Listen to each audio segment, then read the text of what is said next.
Hello दोस्तों, welcome back to the channel Srishti study point. CTET December 2024 का exam हो चुका है और इसकी आंसर की आ गई है। जो बच्चे अपनी स्कैन्ड कॉपी देखना चाहते हैं उसके लिए पब्लिक नोटिस जारी किया है, सीबीएसई के द्वारा जारी हुआ है ये नोटिस।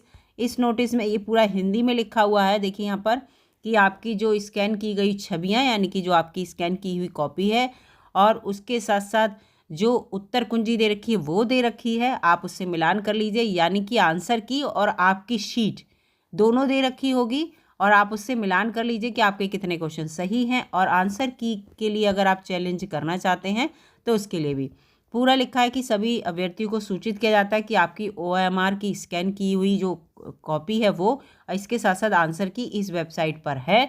और ये कब तक है? ये है 1 जनवरी 2025 से लेकर 5 जनवरी 2025 तक अपलोड कर दी गई है। आप जाके चेक कर लीजिए। और उम्मीदवारों से यानी कि जो एप्लीकेंट हैं उन लोगों से ये कहा गया है कि अगर आप क्वेश्चन को चैलेंज करना चाहते हैं, आपको लगता है कि आंसर गलत दे रखा है, तो आप इस वेबसाइट पे जाके आंसर कर सकते हैं। लेकिन यहाँ पर एक बात है कि पर क्वेश्चन आपको 1000 रुपीज़ पे करने होंगे। यानी कि इसका मतलब क्या हुआ कि अगर यहाँ पर पूरा देखिए इंग्लिश में भी यही दे रखा है इन्होंने। ये है फ़ी जो है वो पर क्वेश्चन 1000 रुपी है। अगर आप क्वेश्चन चैलेंज कर रहे हैं यानी कि अगर आप एक क्वेश्चन चैलेंज कर रहे हैं तो यू विल पे 1000 रुपीज़। और आपको लग रहा है कि अनदर क्वेश्चन या कोई और क्वेश्चन जो है वो भी गलत है आंसर की में, then you will pay again 1000 rupees. ठीक है, इसका मतलब क्या है कि एक क्वेश्चन के लिए 1000, 4 क्वेश्चन है तो उसको 4000 रुपये दीजिए, है ना, जितने भी हैं। इसमें पूरा लिखा है। फिर ये पूरा आपको क्रेडिट या डेबिट कार्ड से सबमिट करने होंगे।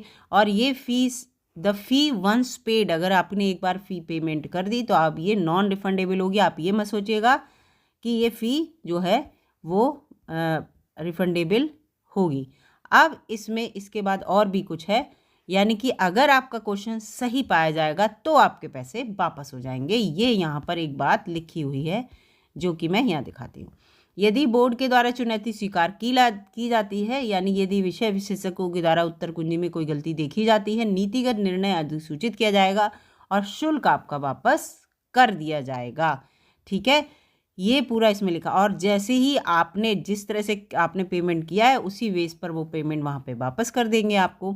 तो इसीलिए कहा जा रहा है कि क्रेडिट या डेबिट कार्ड से ही भुगतान करें जिससे कि आपके उसी कार्ड में पैसा वापस आ जाए अगर आपका आंसर आपने जो चैलेंज किया है वो ठीक है।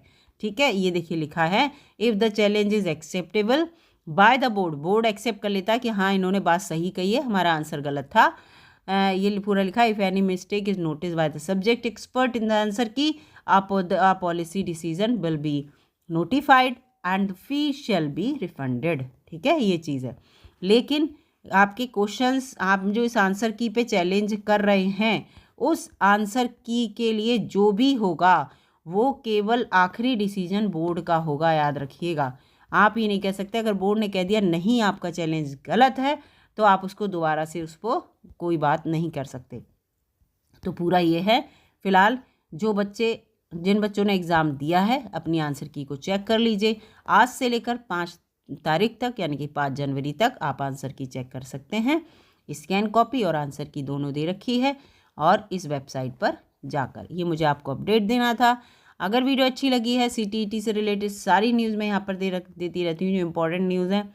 एक बार चैनल पर विजिट कीजिए, लाइक कीजिए वीडियो को और अपने दोस्तों में शेयर भी करिएगा। और उसके साथ साथ चैनल पर अगर नए हों तो सब्सक्राइब भी कर लीजिएगा। मिलूंगी अगली वीडियो में, तब तक के लिए नमस्कार, धन्यवाद।